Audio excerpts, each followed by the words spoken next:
Seguimos acá en esta programación de Contigo en tus mañanas y en este espacio de Entérate Salud es Vida. Y acá está conmigo, me acompaña el doctor Diógenes Santos, quien es neurólogo y también con especialidad en la epilepsia. Él es epileptólogo. El doctor viene a conversar con nosotros acerca de un tema interesante, pero antes lo saludamos y le damos la bienvenida, doctor. Buenos días, Loreni. De verdad, agradecido de nuevo estar acá. Y nada, con un tema sumamente importante el día de hoy. Hablaremos un poco de los signos o los datos que nos pueden orientar a un posible evento cerebrovascular. Como todos sabemos, es un tema sumamente importante que hay que siempre recordarlo para que la gente lo tenga bien presente, porque lo que hemos visto que en el transcurso de los años es que hay muchos pacientes que tienen datos de sugestivos de eventos cerebrovasculares y a veces se quedan en casita, no van a la emergencia, lo dejan pasar. Y hoy sabemos que hay un tiempo vital. Estos pacientes que tienen probables eventos cerebrovasculares, lo ideal es ir de inmediato a urgencia, de modo que se le pueda administrar medicamentos, que hablaremos un poquito más adelante, que son modificadores de la enfermedad. O sea, si hay una obstrucción de una arteria, bueno, tenemos medicamentos hoy en día disponibles en el país. Gracias a Dios que pueden modificar lo que nosotros llamamos el curso de un derrame cerebral o un evento cerebrovascular. Excelente. Doctor, y cuando usted se refiere a poder identificarlo, puede, con estas recomendaciones y pautas que usted va a dar, lo va a poder identificar tanto el que lo padece como otra persona de manera externa, doctor? Sí, claro, son datos, o sea, la idea es dar los datos bien sencillitos para que todos, puntualizarlo para que todos en la casita, en el barrio, ya sea en una farmacia, ya sea en un salón, de que observemos estos síntomas, podamos identificarlo y bueno, sepamos dónde derivarlo. Muy bien, ¿cuáles son esos síntomas, doctor, que podemos mencionar? Bueno, primero empezaremos un poquito con la definición. Okay. Un evento cerebrovascular es cuando el flujo sanguíneo de una arteria se obstruye, o en este caso puede ser también por que la arteria se rompa y entonces saca sangre. Entonces, básicamente cuando el flujo sanguíneo cerebral no llega a un área. Repito, lo más frecuente es que tengamos o los ataques químicos, los ACV isquémicos. En este caso es por obstrucción de una arteria, y tenemos también los hemorrágicos, que es porque esa misma arteria se rompa, entonces la sangre salga. Pero en frecuencia los ataques isquémicos transitorios, los eventos cerebrovasculares isquémicos son los más frecuentes. Entonces, en dependencia del área afectada, o sea, de la arteria afectada, es que tú vas a tener la manifestación clínica, y por eso muchas veces puede pasar desapercibido o por desconocimiento, y el paciente entonces entender que es normal. De los datos que siempre vemos en un paciente cuando inicia un evento vascular, tenemos desde una desviación de la comisura labial, el paciente que se le desvía la boca, podría ser un dato localizador de algún evento cerebrovascular. También tenemos los pacientes que tengan una debilidad en un hemicuerpo, o sea que de un momento a otro el paciente diga, bueno, he perdido la fuerza de un brazo. Pero también puede ser que la fuerza esté conservada, pero usted tenga lo que nosotros llamamos manifestaciones sensitivas, un calambre, una disminución de la sensibilidad, que cuando usted lo toca siente diferente al lado contralateral. También tenemos lo que nosotros llamamos dificultad para la articulación de la palabra, lo que se llama disartria, que el paciente tú escuches que la voz le cambia. Si usted ve a su abuelito que de un momento a otro empieza a hablar como nosotros decimos, estropajoso, lo que se dice en el argot popular, entonces eso puede ser un signo, un dato de un probable evento cerebrovascular. También tenemos los vértigos. Muchas veces hay pacientes que pueden debutar con mareos, los famosos mareos, que usted ve los objetos dando vueltas. Obviamente no todo mareo va a ser un evento cerebrovascular, pero lo ideal es acudir lo más pronto posible a una emergencia para entonces poder distinguir un especialista, ya un personal calificado, distinguir si es un evento vascular o si es algún otro diagnóstico diferencial. Ok, ¿esos síntomas pueden dar en el mismo día que pueda ocurrir o previamente se van dando algunos de estos síntomas? Generalmente los síntomas son agudos. Ok. Son agudos, o sea que tú estás bien y en cuestión de 2 o 3 horas ya tú empiezas. Muchas veces son cuestión de minutos y otras veces son cuestión de 1 o 2 horas que el paciente se va instaurando. Pero generalmente cuando tengamos una debilidad aguda, o sea, de un momento a otro, siempre pensar en lo que nosotros llamamos un probable evento cerebrovascular. ¿Se presenta dolor, doctor? Es importantísimo, ¿no? El dolor no es un dato frecuente, salvo que sea una hemorragia, salvo que sea un evento extenso, pero las manifestaciones de evento cerebrovascular o el famoso derrame cerebral, para que el público nos entienda, son déficit motor, no cursan generalmente con dolor de cabeza. No es que no puedan, pero no es una manifestación tan frecuente que tú digas, bueno, tiene dolor y tiene... Generalmente el paciente, de un momento a otro, repito, se le desvía la boca, empieza a hablar estropajoso, debilidad en un brazo. Pero cuando tú le preguntas, muchas veces no necesariamente tiene dolor de cabeza o algún otro dolor. Doctor, en la parte visual interviene también, porque he escuchado de personas que dicen me quedé y no veía absolutamente nada. Perfecto, sí, dependiendo, como comenté anteriormente, depende del área afectada. Si tenemos una arteria que va a irrigar el ojo, el paciente podría también presentarse como una pérdida visual. Generalmente, a grosso modo, nosotros lo dividimos los eventos vasculares en territorio anterior, que son los eventos producidos por unas arterias que se llaman las carótidas, y territorio posterior, lo que nosotros llamamos las vertebrales. Generalmente, cuando tenemos una pérdida de la visión unilateral, uno dice, bueno, es un posible evento carotidio, un término ya para el médico, pero y cuando tú tienes alteración de la visión bilateral, bueno, tú podrías entender que tal vez de territorio posterior. Claro, son datos que no siempre es así, pero bueno, es orientativo. Doctor, en los últimos años se ha escuchado bastante acerca de, por ejemplo, la parálisis facial que se está viendo también en personas jóvenes. ¿Esto podría darse en una persona previo a tener alguna situación? Sí, es importante y qué bueno que lo mencionas.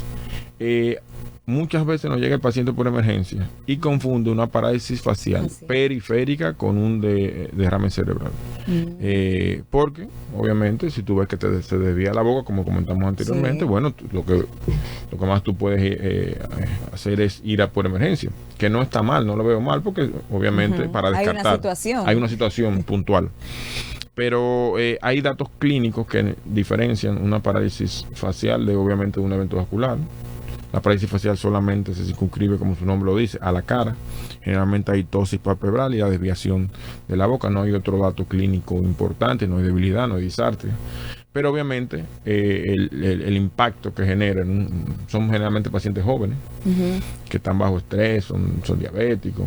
Hay otras enfermedades inflamatorias que hay que descartar. Pero generalmente el impacto que genera tú despertarte a la mañana y ir a cepillar, que muchas veces pasa eso. Doctor, yo me estaba cepillando y vi que el agua se me salía. Ahí fue que yo me puse de todos los colores y arranqué para emergencia. Vuelvo y digo, no suena descabellado. Si tú no tienes una asesoría, no está de más. Lo que no te puedes quedar en la casa y decir, no, como me ha pasado, no, eso es una parálisis facial. No, a veces sin saber si una parálisis, no, eso se va a quitar mañana y van 48 horas después. Y puede ser que no sea una parálisis facial periférica, sea un evento vascular. Un evento vascular. Pero también la misma parálisis facial, lo ideal es actuar lo más rápido posible. Doctor, la edad que se comprende en lo que generalmente se da un evento como esto, ¿cuáles son? O sea, ¿se puede dar en jóvenes o generalmente se da en personas adultas?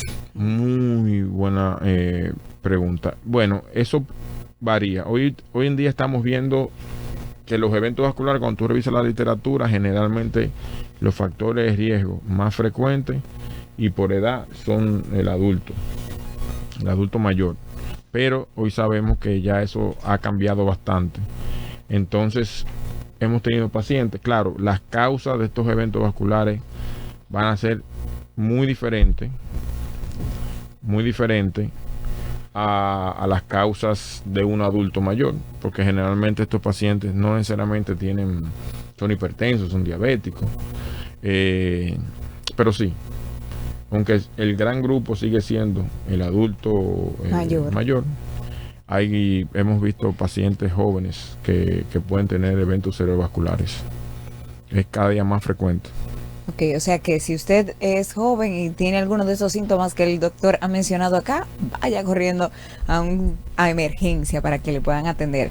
Por acá tenemos algunas preguntas y recuerdo que pueden escribirnos al 809-227-9290, que es el número de cabina donde usted puede hacer su pregunta, pero también a través de WhatsApp puede enviarla. Por acá tenemos algunas preguntitas, doctor.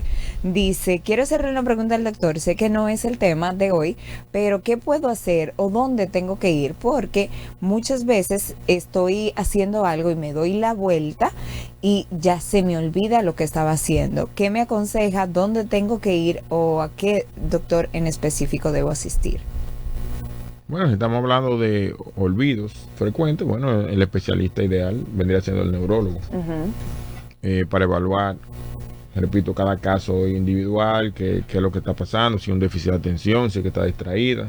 Si un paciente joven, siempre yo digo que obviamente cada caso hay que revisarlo individual. Sí. Pero me llama la atención que ya cuando se voltea se le olvida, tal vez está distraída, hay que evaluar ciertos aspectos de su vida normal. El sueño es importante, hemos hablado aquí que la calidad del sueño ayuda con la parte de la memoria. Pero sí, el neurólogo en principio es el especialista que podría ofrecerle claridad en ese aspecto. Excelente. Por acá dice, porque algunas personas se recuperan casi por completo de un ACV, mientras que otras quedan con secuelas permanentes. Incluso si el daño cerebral parece similar, él dice, parece similar en las imágenes. Claro, cada persona es diferente. Pero no es menos cierto que va a depender de la localización y el tamaño del evento vascular. Okay. Pero también hay otros factores que sí pueden influir y es la rapidez de la terapia física. Obviamente el empeño que le pueda poner el paciente en cuanto a la terapia, pero sí puede variar entre uno y otro, pero básicamente va a depender del tamaño, la localización y de la terapia física. Por eso que la terapia física es la forma de que el paciente va a recuperar el déficit motor. Pero repito, aunque él piense que es igual, habría que ver, como le digo, el tamaño y la localización, si fue hemorrágico, si fue isquémico, porque los hemorrágicos que tienen mayor mortalidad en las primeras 30 días, generalmente deja menor secuela, aunque tú lo veas más. O sea, en principio tuvo un sangrado y tú dices, wow, este paciente, la probabilidad de vida disminuye. Pero después que eso pasamos, el punto crítico, tal vez las secuelas son menores que un isquémico. Habría que evaluar ese caso, pero repito, la terapia es fundamental. Hay pacientes que tú lo ves con un evento agudo, le indicas a terapia física, pero obviamente en centros especializados, con expertos, no es en la casa con una pesita solamente. O sea, aunque todavía aquí hay muchos centros buenos, obviamente todavía nos falta, yo diría, en relación a países como Estados Unidos, cuando tú ves esos grandes centros. Pero bueno, estamos caminando hacia allá. No estoy hablando de los técnicos son muy buenos, yo digo en cuanto a infraestructura. Entonces, la terapia, entonces que te estaba comentando que tú le indicas la terapia y el paciente viene a los 15 días y todavía no ha iniciado la terapia. No, que que el seguro, que estoy esperando. Entonces, hoy en día la terapia se inicia en la parte aguda. O sea, el paciente tuvo un evento vascular hoy. Si es isquémico, tú podrías empezar la terapia a las 24 horas probablemente. Claro, va a depender del tamaño de la lesión. ¿Cuál es la probabilidad de una repetición en un evento cerebrovascular? Repetir el evento vascular va a depender de si el médico en sus investigaciones encontró el mecanismo de producción del evento vascular. Y me explico. No solamente el trabajo de nosotros es identificar que es un evento vascular. no solamente es diagnosticarlo, sino es saber el mecanismo que le provocó.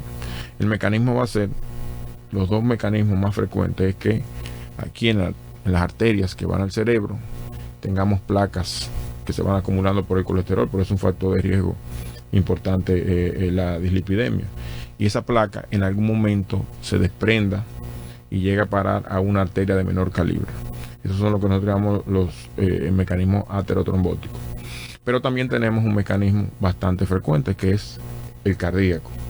El paciente adulto mayor, con el tiempo, podría el corazón contraerse de una forma no rítmica, lo que nosotros llamamos la arritmia cardíaca.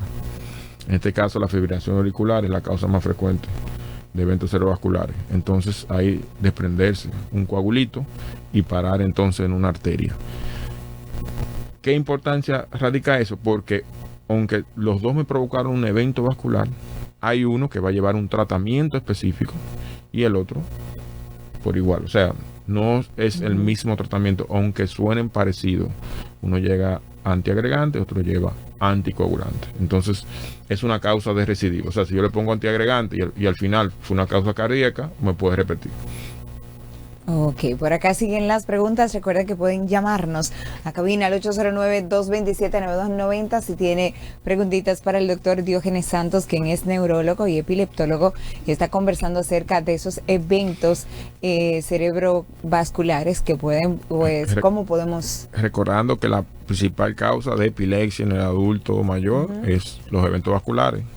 O sea que después que tenemos un evento vascular, hay probabilidad de tener epilepsia. Hay probabilidad de tener una epilepsia. Entonces eso tienen que tenerlo pendiente y uno generalmente se lo comenta al familiar. Mira, si usted ve que después, unas cuantas semanas, usted ve que hace un movimiento involuntario, usted lo ve como la mirada perdida, es importante. Esto es sin tener predisposición, doctor, genética. ¿Puede pasar? Claro, claro, porque ya hay un daño estructural. Okay. O sea, el evento vascular te deja un daño estructural en la corteza cerebral. Sería una predisposición física esa. Exacto, exacto, estructural. Entonces ya por ahí entonces hay probabilidad. No que todo pase, pero hay probabilidad. Ok. Bueno, por acá siguen las preguntas. Dice, quiero preguntarle al doctor, ¿qué me recomienda? Ya que casi todos los días en la madrugada, cuando despierto, se me acalambran los brazos o las piernas terriblemente. Siempre el lado derecho se me acalambra y se me adormece a veces hasta el cuello y como la mitad del cuerpo. Dios le bendiga. Escucho por la radio, nos dice. Bueno, calambres, doctor. Los calambres pueden ser de varias causas. Generalmente lo más frecuente que vemos es del sistema nervioso periférico o por daño en la columna, ya sea cervical o lumbar. Están lo que nosotros llamamos las famosas polineuropatías en pacientes que son diabéticos, prediabéticos, tiroides, entre otras causas. O sea, habría que ver el patrón de localización de los calambres. Si son distal, o sea, si es en las manos, en ambos pies, si es proximal, si es cuando ella duerme, también la postura de dormir, porque dice que es en las mañanas. O sea, habría que revisar la columna vertebral, ya sea en la parte cervical o en la parte lumbar. Repito, en dependencia de la localización. Pero lo ideal es que pase por un médico neurólogo para que sea evaluado. Se le indica algunos estudios complementarios, como las imágenes, la electromiografía, que es un estudio que nos ayuda bastante a estos pacientes. Una causa frecuente de calambre en las manos, el síndrome de túnel del carpo. Eso lo vemos muy frecuente cuando un nervio se inflama. Y entonces en las noches el paciente refiere, no doctor, yo tengo un calambre que no me deja dormir en un brazo. Y eso es algo periférico que lleva un tratamiento específico, no tiene nada que ver con los derrames cerebrales. Okay. Pero de todos modos es un ejemplo de que el paciente está malito, tiene un síntoma y no va esperando que se mejore solo. Muy bien. Por acá siguen las preguntas y esta me llama la atención. Doctor, dice, mi padre tuvo varios eventos cerebrovasculares y se debió a caries y a infecciones dentales serias. Unas corregidas con extracciones, pero y luego de esto, pues, pararon los eventos. Hay una amplia relación con la parte de caries y eventos cerebrovasculares. Okay. Bueno, habrá que revisar los procesos infecciosos. Asumo yo que las caries, los procesos infecciosos sí te pueden dar enfermedades neurológicas, pero una relación directa entre un evento vascular per se y las caries no desconozco, la verdad. porque la principal causa es la presión alta. Habría que ver en qué contexto pasó eso, si fue algo concomitantemente o... Pero ella menciona la parte de las infecciones, quizás también había... Claro, los procesos infecciosos podrían tal vez por otros mecanismos, pero repito, los dos mecanismos más frecuentes es el aterotrombótico y el cardioembólico. Ok, tenemos una llamadita por acá, Pura Vida, buenas. Buenas, bendiciones. Amén. Yo bendiga ese programa al Eterno y al doctor en mi casa. Yo siempre llamo para algo, para que la gente, o sea, los oyentes también oigan, no para mí sola. Yo no solo tuve un evento cardiovascular, ACV, yo no caminaba, pero confié en Jesús, pero hay que ir al médico. La mano acalambrada. Ahora yo llamé porque yo me di una caída fuerte, pero Dios me sostuvo. La rótula por poco se me rompe de nuevo, que camino con una operación de rótula, gloria a Dios. Pero en la costilla, para poder respirar, me tengo que agarrar un poco, pero no es que está rota, porque si no, no pudiera ni caminar, gloria a Dios. Y el sueño, ¿sabes cómo lo tengo? Cuando llueve, en tranquilidad y paz. Buen día. Gracias, Fulvio, por ese comentario. Ay, se cayó la llamadita. 809-227-9290. ¿Quién más tiene preguntitas para el doctor Diógenes Santos? Dice por acá, vamos a ver, dice que... Cuando ando en el carro, estoy parada, ya sea en un semáforo o subida, siento que el carro va corriendo estando parado y siento que mi alrededor da vueltas. ¿A qué se debe eso, doctor? Suena más como una especie de mareo, un vértigo. Vértigos. Habría que revisar bien el sistema auditivo, vestibular. Es un motivo, aunque yo hablé que puede ser una causa de presentación de algún evento vascular. Pero generalmente los vértigos, que es la sensación ilusoria de ver los objetos dando vuelta a las cosas, gracias a Dios el 90% yo diría, son datos míos, habría que revisar si es así, son periféricos, o sea, no tiene nada que ver con el sistema nervioso central, es más por daños en el oído. Pero el paciente llega obviamente asustado, porque es muy aparatoso el vértigo. Pero yo revisaría primero la parte visual yo revisaría un otorrino. La auditiva. Tenemos una llamadita. La vestibular, más bien. Aunque están los dos ahí cerquita. Tenemos una llamadita, Pura Vida, buenas. Buenos días, bendiciones. Amén. Quiero preguntarle al doctor, ¿a qué se debe que una persona le dé dolores en el pecho, en ambos lados? Dolores en el pecho de ambos lados. Bueno, el doctor es neurólogo. Pero bueno, no sé si tenga alguna pregunta, alguna respuesta, doctor. Hay que descartar la parte cardiológica, la cardiovascular, la pulmonar y después la muscular. O sea, yo le recomiendo que se acerque a primero un cardiólogo, obviamente, claro. Que es lo vital, a ver si hay algún problemita, y después ir descartando posibles causas. Muy bien, tenemos más llamadas. Pura Vida, buenas. Buenos días, bendiciones. Amén. Yo quisiera hacer una preguntita al doctor. Él habló sobre los calambres en los brazos. A veces a mí me da hasta la mitad de la pierna con todo y brazo. No me deja dormir. Tengo 38 años. ¿Cuál sería el procedimiento o en qué se basa eso? Gracias. ¿Qué? Él dijo, ¿los calambres son dónde? En el brazo, en ambos brazos. Ajá. Bueno, como le comenté, cuando el patrón de los calambres es vital para saber la posible diagnóstico. Si tenemos un patrón de parestesia, que es el término correcto, en este caso él le llama calambre, que es, repito, ambas manos y ambos pies, eso podría ser lo que nosotros llamamos una polineuropatía, que el apellido, o sea, la causa hay que investigarla. Generalmente, repito, uno hace una historia clínica adecuada, que no va a decir el diagnóstico, o no va a hacer el diagnóstico, después un examen físico, a ver cómo están los reflejos, cómo está la fuerza, cómo está el trofismo, el tono del músculo, y posteriormente, si uno entiende que puede ser una polineuropatía, una enfermedad de nervio periférico, bueno, indicamos los estudios pertinente, pero sé que es una enfermedad muy molestosa, por así decirlo, porque obviamente le resta calidad de sueño al paciente y el sueño, repito, es vital. Yo le recomiendo que pase por un neurólogo y que sea evaluado. Muy bien, tenemos más llamadas por acá, Pura Vida. Hola. Baje el volumen de su radio, por favor, y escúchenos por el teléfono para tener una mejor comunicación. Adelante.